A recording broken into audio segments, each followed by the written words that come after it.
Alhamdulillah wa syukurillah wa nikmatillah la haula wala quwata illa billah.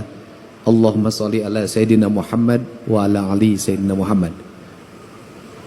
Yang saya hormati, saya muliakan, saya banggakan seluruh peserta Musabaqah Tilawatil Quran dan Hadis yang lama mengaji di masjid, mengaji di pesantren, berguru di LVTQ, memasuki babak kualifikasi ikut musabaqah di tingkat desa, di tingkat kecamatan, di tingkat kabupaten, dan hari ini di tingkat provinsi Jawa Barat.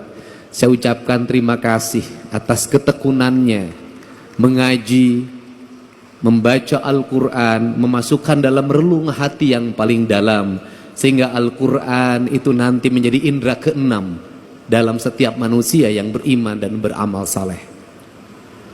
Pada malam hari ini saya mengucapkan terima kasih juga dan rasa syukur dari Ciwidey, Kabupaten Bandung yang kebun tehnya banyak di Babadin. Mudah-mudahan ke depan bisa kembali hijau karena Quran mengajarkan hijau, dan saya lihat Kabupaten Bandung juga bajunya hijau, makanya alamnya tidak boleh berubah, harus tetap hijau. Karena dari alam yang hijau akan mengalir air yang jernih dan putih. Saya ucapkan terima kasih, dan nanti keajudan saya tadi sudah membaca Quran dengan baik. Saya nanti nitip 50 juta. Karena untuk mencapai tingkatan itu lama. Tapi kalau yang tadi ngaji tadi adalah Bupati Kabupaten Bandung, saya kasih 100.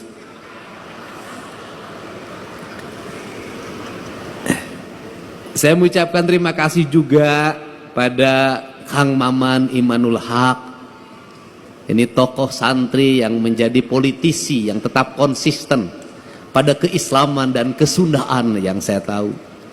Sehingga kalimat kesundaan mohon Pak Kemenag, Pak Kanwil, itu ketika saya wakil bupati dulu, ada dosen Universitas Pasundan bernama Hidayat Suryalaga.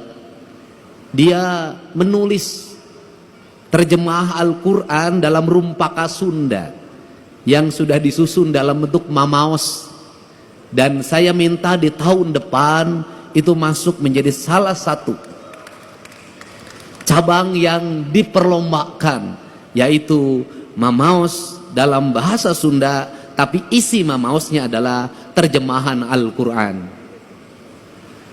Saya ucapkan terima kasih juga, karena kalau tidak saya sebut nanti saya dimarahin oleh Pak Bupati. Kang Asep Romli, terus anggota DPR RI juga, keluarga besar, bedas, tepuk tangan, saya ucapkan terima kasih. Saya mengucapkan terima kasih pada Pak Ketua DPRD Provinsi Jawa Barat yang mewakili Pangdam 3 Siliwangi, yang mewakili Kapolda Jabar, yang mewakili Kepala Kejaksaan Tinggi Jawa Barat, yang mewakili Ketua Pengadilan Agama Provinsi Jawa Barat, Ketua Pengadilan Tinggi Provinsi Jawa Barat. Semoga kita semua dalam keadaan sehat walafiat. Saya mengucapkan terima kasih atas kehadiran Ibu anggota Komisi 5 DPRD Provinsi Jawa Barat, Ibu Humaira. Saya ucapkan terima kasih, bajunya putih sama dengan saya.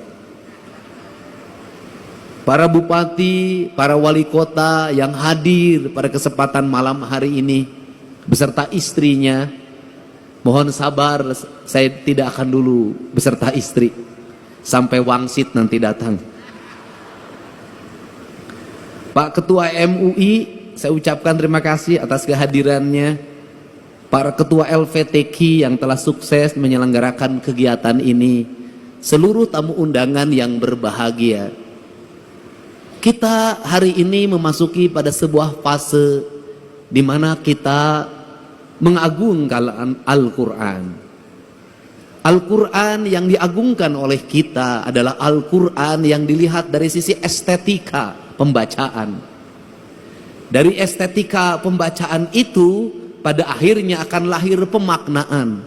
Karena nilai-nilai agama kalau tidak disampaikan secara estetika, maka kita tidak akan bisa memahami Sang Maha Kuasa.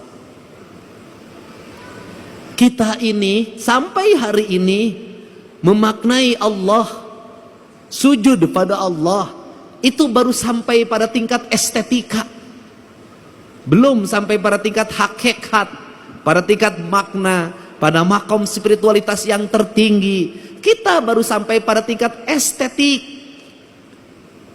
Kita tertarik untuk salat dengan khusyuk, manakala imamnya berestetika dalam mengimami kita semua. Kita bolak-balik pergi umroh, merasa nyaman sholat di Masjidil Haram, itu karena salah satu faktornya menurut saya, pertama, jauh dari rumah, sehingga tidak dikejar sama yang nagih utang di depan rumah, meninggalkan pekerjaan-pekerjaan yang ada di rumah, seluruh problem ditinggal semua. Kemudian yang berikutnya juga, imamnya memiliki kualifikasi orang yang mumpuni di dalam mengimami kita dalam hafalan Al-Qur'annya. Setelah itu jangan dilupakan, bukan hanya imam, teknologi sound systemnya yang sangat tinggi dan harganya mahal. Kemudian kita seringkali berlaku tidak adil. Berlaku tidak adilnya apa? Seringkali orang-orang yang berdakwah mengejek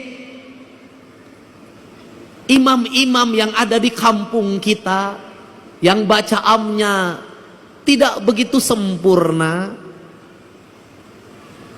qiraatnya tidak begitu menarik. Kemudian juga diperbandingkan dengan Masjidil Haram, tidak adil. Kenapa? Imam di kampung kita, satu, hidupnya bukan hidup dari mengimami. Ngimaman macul terus kah sawah, ngimaman poe pare itu kahujanan, ngimaman pamajikan di imah gogorowokan. Dia tidak fokus menjadi imam. Yang itu yang pertama, artinya dari sisi keikhlasan dia lebih ikhlas dari siapapun, tanpa digaji oleh DKM-nya, tanpa digaji oleh negara. Dia mengabdikan diri secara total menjadi imam, menjadi khotib, mengajar anak-anak di surau, mengajar anak-anak di pengajian-pengajian. Menurut saya bisa jadi yang dekat dengan Allah adalah dia, bukan yang di Masjidil Haram, tanpa membandingkan. Kalau yang di Masjidil Haram berapa gaji dalam setiap bulan? Rumahnya dijaga, kemudian dia spesifikasi imam, kemana-mana didampingi, lebih gagah dari gubernur Jawa Barat. Wajar. Aki-aki di Ciwidey, subuh-subuh kudu hudang, adana gogorok-gokan, nges adan capek-capek wenu datang hiji-hiji acan. Anu tukang umroh ge da teu datang di lemur nama rajin soten keur umroh. Kemudian ada satu peristiwa ini yang azan di masjid, saking pusingnya ketika azan subuh tidak ada yang datang, kemudian dia berinisiatif adzan jam 9 pagi. Pada waktu adzan jam 9 pagi semua orang datang, ngamak. Sia gelo cenah moanya adan jam 8, ada naon sia teh. Si aki yang adan jawab, sia anu gelo mah. Ku aing di adanan subuh sia teu datang, di adanan jam 8 sia datang. Artinya bahwa negeri ini tidak kurang orang-orang saleh. Siapa orang-orang saleh? Orang-orang saleh adalah orang yang setiap hari tekun mengajar ngaji anak-anaknya di surau-surau, di tajuk-tajuk, di langgar-langgar. Orang yang tekun setiap hari azan, orang yang tekun setiap hari ngimam, orang yang tekun setiap hari khutbah, meskipun jamaahnya terbatas, tapi dia tidak pernah datang ke bupati untuk meminta honor. Itulah orang-orang hebat di negeri ini.